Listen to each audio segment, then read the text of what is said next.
teeming with life and danger. Here, small, nomadic groups of hunter-gatherers roamed, their lives dictated by the rhythm of the seasons and the hunt. They moved through the shadows of giant ceiba trees, their understanding of this complex world just beginning to form. Change was coming, carried on the wind and sown in the earth. The key to their future was a humble plant, maize. The wild ancestor of corn was slowly domesticated, a revolutionary act that would anchor these wandering peoples to the land. Learning to cultivate maize was not easy. It required a deep understanding of the soil, the rainfall, and the subtle cycles of the jungle. They cleared small patches of forest using a technique we now call slash and burn, a method that was both destructive and regenerative. In these clearings, called milpas, they planted not just maize, but also beans and squash. This trio, known as the Three Sisters, provided a complete and sustainable source of nutrition. Agriculture was their first great innovation, the foundation upon which everything else would be built. With a stable food supply, the nomads could finally settle. Small, scattered hamlets began to appear, clusters of simple huts made from wood and thatch. Life in these early villages was centered on the family and the farm. Day-to-day existence was a struggle, but it forged a powerful bond between the people and their environment. They saw the divine in the world around them. The jaguar, the most powerful predator in the jungle, became a symbol of strength and royalty. The serpent represented the earth and the sky. The life-giving rain was the act of a powerful deity, Chak. Their spirituality was woven into the very fabric of the forest. The rustle of leaves was a whisper from the gods, the call of a bird, a sacred omen. These early Maya were keen observers. They watched the sun's journey across the sky, noting its position at sunrise and sunset. They tracked the phases of the moon and the movements of the planet Venus. This was not just idle stargazing, it was essential for their survival. Their celestial observations evolved into a sophisticated calendar system, allowing them to predict the seasons, determine the best times for planting and harvesting, and schedule their religious ceremonies. Their fascination with the cosmos was the beginning of their scientific journey, a path that would eventually lead them to create the most accurate calendar of the ancient world. As villages grew, so did their society. Some settlements, blessed with fertile land or strategic locations, began to prosper more than others. Surpluses of food allowed for specialization. No longer did everyone need to be a farmer. Artisans began to craft intricate pottery. Weavers created colorful textiles, and stoneworkers learned to shape flint and obsidian into sharp, effective tools. Trade networks started to form, linking distant villages. Precious goods like jade, obsidian, and seashells traveled hundreds of miles through the dense jungle, carried on the backs of human porters. These trade routes were not just for goods. They were conduits for ideas, spreading new technologies and beliefs across the Maya world. With this growing complexity, a new social order emerged. Leaders, perhaps successful warriors or priests who were believed to communicate with the gods, began to gain influence. They organized labor for large community projects, managed resources, and presided over religious rituals. To honor the gods and legitimize their own power, these leaders commissioned the construction of the first ceremonial centers. These were not yet towering pyramids, but modest earthen mounds and plazas aligned with celestial events. Places like Nakpi and El Mirador in modern-day Guatemala began to rise from the jungle floor. These were the first glimmers of the urban centers that would later define the Maya Golden Age. Here, the community would gather for markets, festivals, and sacred ceremonies, reinforcing their shared identity and beliefs. As they built these centers, they also developed another revolutionary tool, writing. Early Maya script began as simple pictographs, images representing objects or ideas. Over centuries, it evolved into a complex logosyllabic system, one of the few true writing systems ever invented in the Americas. They carved these glyphs onto stone monuments, known as stele, to record the deeds of their rulers, commemorate important dates, and tell the stories of their gods.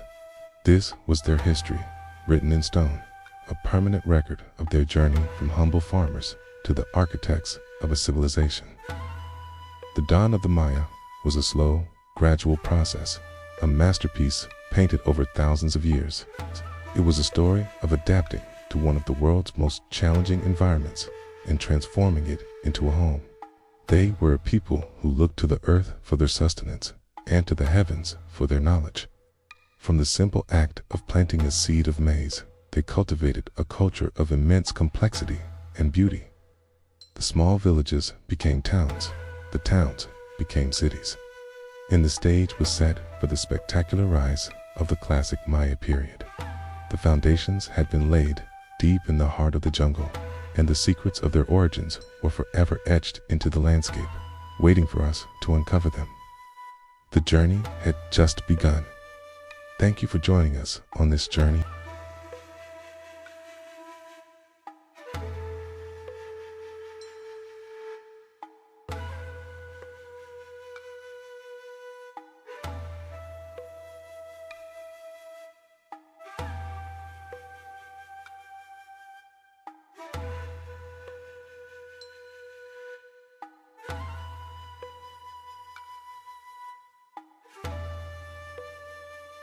This is the story of their glorious peak, a time of divine kings, brilliant scholars, and a people whose legacy continues to mystify us. Welcome to the lost world of the Maya.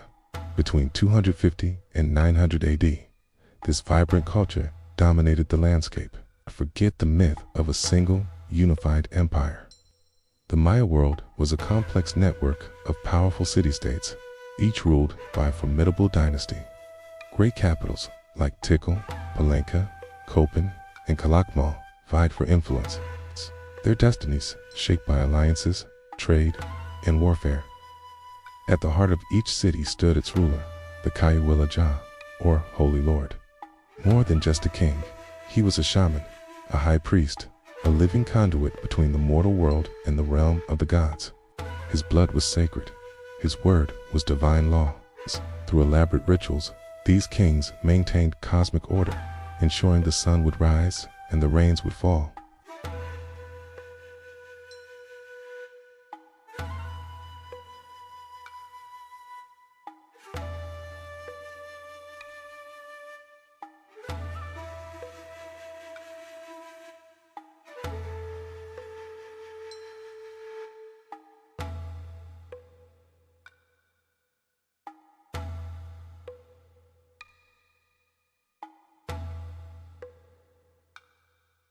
From this epicenter, the king and his priests would address the populace, their voices echoing across the stones.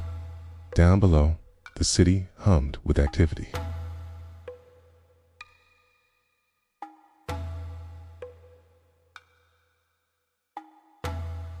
Maize wasn't just food. It was a divine substance.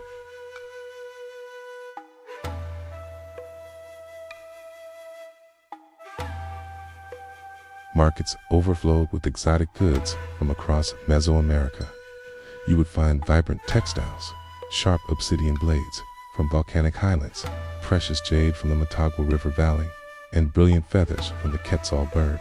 Skilled artisans were the backbone of the economy and culture. In their workshops, potters crafted intricate ceramics depicting scenes from mythology and daily life. Sculptors chiseled massive stone stele monuments that recorded the deeds and lineage of their kings in stunning detail. These stele were not just art. They were history books written in stone. This brings us to one of the Maya's most incredible achievements, their writing system. It was the most sophisticated script developed in the ancient Americas, a complex mix of phonetic symbols and logograms representing whole words. For centuries, these glyphs were a mystery, but thanks to decades of decipherment, we can now read their stories. They wrote on stone, on pottery, and in books made from fig tree bark called codices. Sadly, only 4 of these books are known to have survived the ravages of time and conquest. But from what remains, we have unlocked a universe of Maya thought. We read of royal births, epic battles, and sacred prophecies. Their intellectual prowess didn't stop with writing.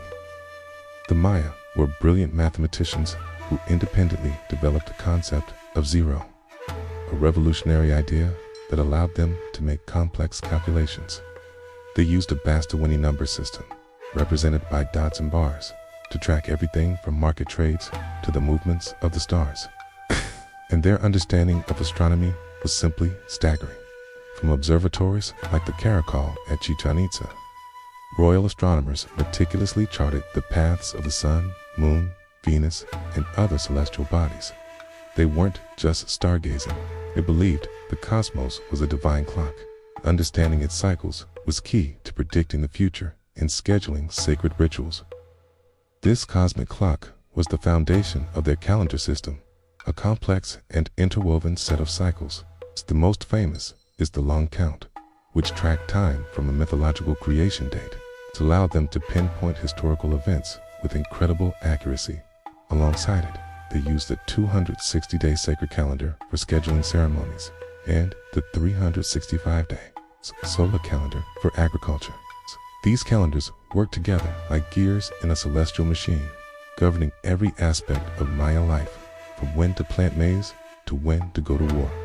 Life for the nobility was one of privilege and responsibility. They lived in spacious stone palaces, adorned with murals and intricate carvings. There were scribes, military leaders, and administrators who helped the king govern. Their days were filled with courtly intrigue, lavish feasts, and ritual obligations. But for the vast majority of Maya, life was tied to the land. Farmers lived in humble, thatched-roof homes on the outskirts of the cities. They practiced a form of slash-and-burn agriculture, clearing sections of the forest to plant their crops. It was a life of hard work, dictated by the seasons and the demands of the gods, to whom they owed tribute in the form of food and labor for public works.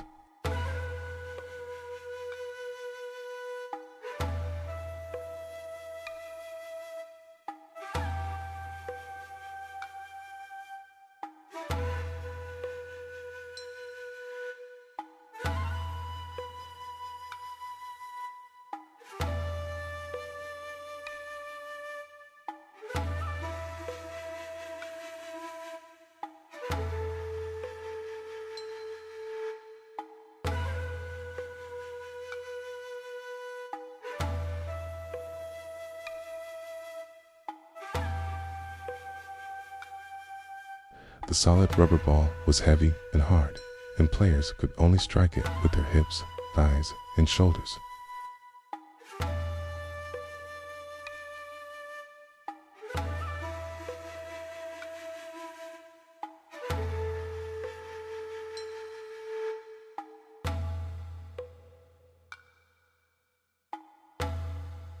Here, the ruler Tikal the Great commissioned the stunning temple of the inscriptions.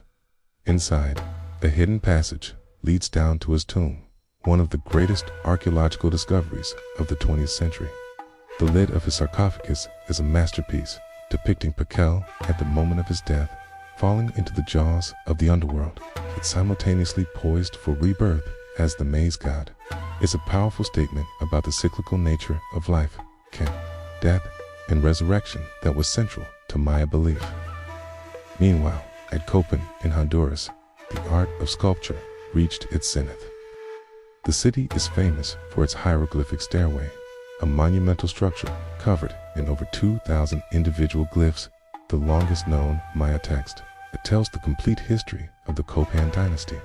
The portraits of its rulers, on stele, are so realistic and three-dimensional, they seem ready to step right out of the stone, giving us an intimate glimpse of these ancient lords. And we cannot forget Calakmul, the great rival of Tikal, known as the Kingdom of the Snake. Its emblem was a fearsome serpent head. Calakmul controlled a vast network of vassal states through political maneuvering and military might, its influence stretching across the Maya lowlands. The epic struggle between the snake and jaguar kingdoms of Calakmul and Tikal defined the classic period for generations. For centuries, this brilliant civilization thrived. Their cities were vibrant hubs of humanity, Their intellectual achievements were monumental, and their connection to the cosmos was profound. They built a world of breathtaking beauty and complexity in the heart of the jungle. But this golden age was not destined to last forever. Beginning in the 9th century, the great cities of the southern lowlands began to decline. The people abandoned the monumental centers, construction ceased, and the jungle slowly began to reclaim what was once its own.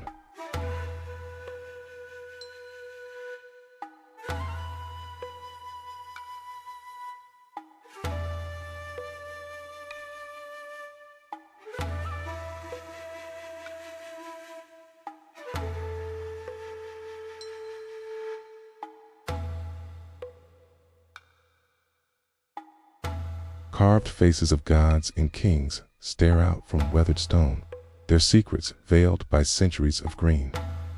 This was the world of the Maya, a civilization that reached astonishing heights of art, science, and architecture. And then, in the southern lowlands, it all fell apart. What happened here? How could a society so advanced simply vanish? This is one of history's greatest unsolved mysteries. We are standing in the ruins of Tikal, once a bustling metropolis, home to tens of thousands. Imagine these plazas filled with people, the air thick with the smell of copal incense and the sounds of a vibrant city. Kings, adorned in jade and quetzal feathers, would ascend these pyramids to commune with the gods. They were the masters of time, charting the stars with incredible precision, creating a calendar more accurate than any in Europe at the time.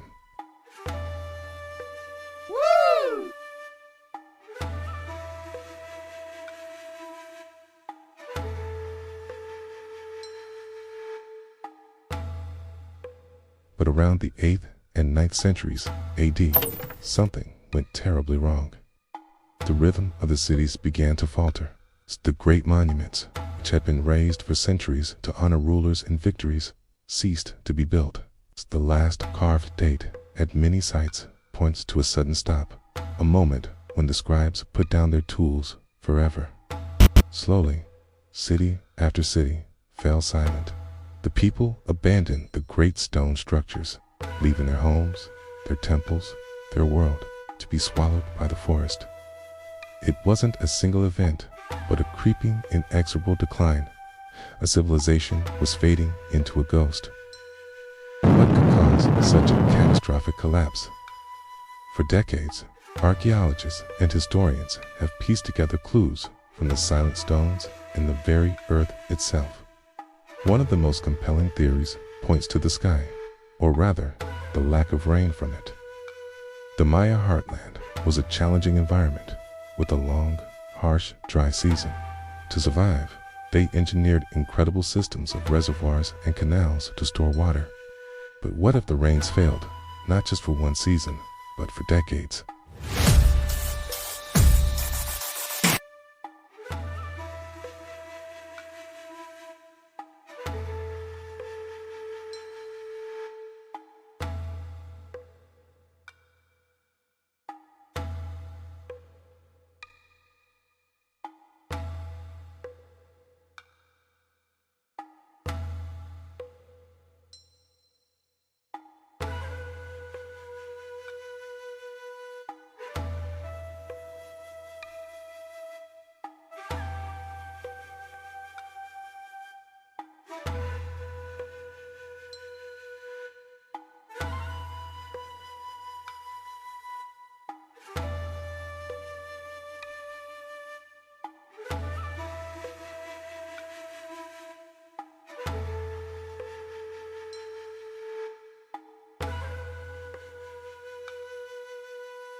To feed everyone, vast areas of forest were cleared for agriculture. This widespread deforestation would have had devastating consequences. It could have worsened the droughts, as fewer trees meant less moisture being returned to the atmosphere. It would have also led to soil erosion, washing away the fertile topsoil needed for crops. The Maya were, in essence, victims of their own success. They had pushed their environment to its absolute limit, and when the climate shifted, the system collapsed. The strain on resources would have been unbearable. Okay? We see evidence of malnutrition in the skeletal remains from this period. Okay? The people were growing weaker, sicker, and more desperate. The delicate balance that had sustained them for 1,000 years was broken. The land that had nurtured their civilization could no longer support them. In this climate of scarcity and fear, the social fabric began to tear apart. The Maya were not a single unified empire, but a collection of rival city-states, each vying for power, resources, and prestige. For centuries, this rivalry was managed through ritualized warfare, alliances, and trade. But as the droughts worsened and food became scarce, the competition likely exploded into brutal outwar. Carved monuments from the late classic period show a marked increase in imagery of violence, captive-taking, and battles. The focus shifts from celebrating royal accessions to celebrating military victories. Archaeological evidence supports this. We see fortifications being hastily built around cities that were once open and undefended. The conflict was no longer a game for elites. It was a desperate struggle for survival.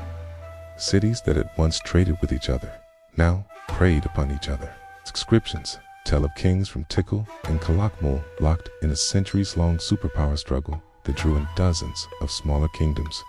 This world war of the Maya world would have exhausted their resources, disrupted trade routes, and created endemic instability just when they needed unity the most. At the heart of Maya society was the divine king, the Kayuwalaja. He was more than a ruler. He was the conduit between the mortal world and the realm of the gods. His duty was to perform the sacred rituals that guaranteed the cosmic order that made the sun rise, the seasons turn, and, most importantly, the rains fall. For centuries, the system worked. The kings built magnificent temples, celebrated military victories, and the people believed in their power. But what happened when the king's rituals failed? What happened when he prayed for rain and only a burning sun answered? When the fields lay barren and the reservoirs were dry, the people's faith in their divine rulers must have shattered. The ideology that held their world together crumbled. The king was supposed to control the universe, but he couldn't even make it rain. Why should the people continue to labor for a king who had lost his connection to the gods? This crisis of faith would have led to a complete breakdown of political and social order. Rebellions may have flared. The elites may have been overthrown. In the end, the people simply walked away. They abandoned the kings, the temples, and the very idea of the divine city-state that had defined their existence. So, was it drought, overpopulation, war, or a crisis of faith? The answer is likely not one of these, but all of them tangled together in a fatal spiral. A changing climate pushed a densely populated, resource-strained society into a corner. This pressure cooker of scarcity ignited endemic warfare between rival kingdoms. And finally, the failure of the kings to provide for their people in this crisis shattered the political and religious system that was the bedrock of their civilization. Each problem fed the others, creating a domino effect that brought the great southern cities to their knees. The collapse was not the end of the Maya people. Far from it. Many migrated north to the Yucatan Peninsula, where cities like Chichen Itza and Mayapan would rise and flourish for several more centuries. Others may have melted back into the forest, returning to a simpler, village-based way of life. Today, millions of Maya people live in Central America and beyond, their languages and traditions a living link to their magnificent past. But the mystery of the great southern cities endures. Their silence speaks volumes. It's a haunting reminder that even the most brilliant civilizations are fragile, carelessly balanced on a knife's edge of environmental stability and social cohesion. As we look upon these jungle-shrouded ruins, we see more than just a historical puzzle. We see a cautionary tale, story of a people who built a world of wonders, but who may have outgrown their environment's ability to sustain them. The stones of Tikal and Palenque don't just ask us what happened to the Maya. They ask us to look at our own world, at our own changing climate and our own finite resources, and wonder if we are listening to the lessons they have to teach. The story of the Maya is not over, continues to unfold with every new discovery, and its echoes resonate powerfully with us today. Thank you for joining us on this journey into the lost world of the Maya. If you found this story fascinating, don't forget to like, subscribe, and hit the bell for more journeys into the mysteries of the past. The pyramids of Chichen Itza, the sprawling city of Tikal, the stone carvings of Palenque. When we think of the Maya, we often picture magnificent ruins, ancient calendars, and a civilization that mysteriously vanished. Okay? But this is where the story gets it wrong. Okay? The Maya never disappeared. Today, millions of Maya people thrive across Mexico, Guatemala, Belize, and Honduras. Their culture as vibrant and resilient as ever. This isn't a story about a lost civilization. It's a story of survival, adaptation, and enduring legacy. For centuries, the achievements of the ancient Maya were locked away, their cities consumed by the jungle, their knowledge seemingly lost to time. They were masters of the cosmos, developing a calendar so precise it rivaled those of other great civilizations. Their understanding of mathematics was profound. Okay? They independently developed the concept of zero, a revolutionary idea that allowed them to make complex calculations for their astronomical observations and monumental architecture. The towering pyramids and intricate temples we see today are testaments to their engineering prowess, lined with celestial events with breathtaking accuracy. They were also a civilization of words. The Maya developed one of the most sophisticated writing systems in the ancient Americas. It's a complex blend of phonetic sounds and logograms representing whole words. For generations, these hieroglyphs were a beautiful but silent mystery. The Spanish conquest led to the destruction of countless Maya books, known as codices, and the knowledge of how to read the glyphs faded away.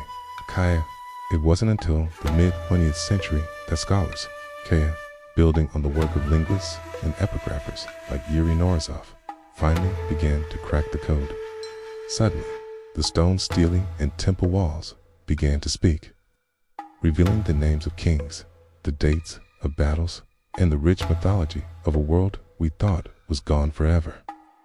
It was like discovering the Rosetta Stone for the Americas, unlocking the voices of the ancient Maya themselves. But the story doesn't end in the past.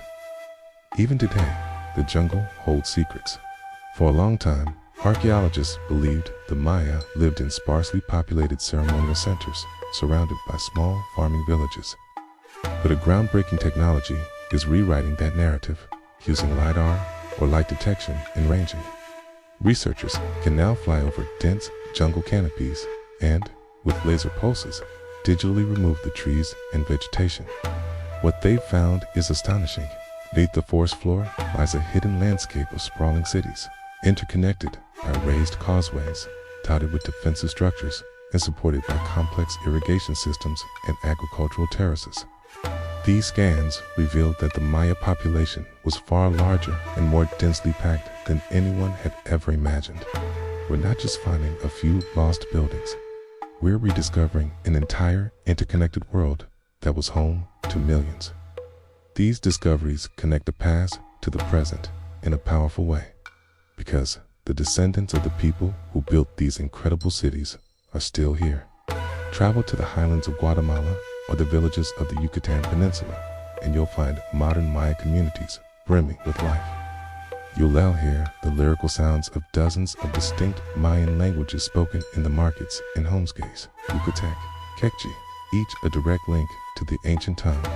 You'll see the brilliant colors of traditional clothing, where women weave intricate patterns, known as hupiles. These aren't just beautiful textiles. They are a living history, with each design telling a story about the weaver's identity, her community, and her connection to the cosmos. The patterns often echo the symbols found on ancient pottery and stone carvings, a visual language passed down through countless generations of mothers and daughters. This continuity is a powerful act of resistance and cultural pride. For over 500 years, the Maya have faced conquest, colonization, and pressure to assimilate. They have fought to protect their lands, their languages, and their way of life. They have blended ancient beliefs with new traditions, creating a unique and dynamic culture that continues to evolve. Festivals are a vibrant expression of this fusion. Celebrations like the Day of the Dead mix Catholic traditions with ancient Maya beliefs about ancestors and the spirit world. In some communities, ceremonies are still performed at ancient sites, with modern Maya shamans or spiritual guides calling upon the same forces of nature and the same ancestral spirits that their predecessors did 1,000 years ago. They are not living in the past. They are carrying the past with them into the future. The story of the Maya is a profound testament to the resilience of the human spirit. It reminds us that culture is not a static object to be placed in a museum. It is a living, breathing force, carried in the languages we speak, the clothes we wear, the food we eat, and the stories we tell. The pyramids may be silent stone, but the heart of the Maya civilization beats strongly in its people. They are farmers, artists, scholars, and activists. They are connecting to their ancient heritage through modern technology, using the internet to preserve their languages and share their stories with the world. The Maya did not vanish, they adapted, they endured. And today, they stand as a proud and vibrant testament to a legacy that was never truly lost. Thank you for watching, and if you were inspired by this story, please like and subscribe for more.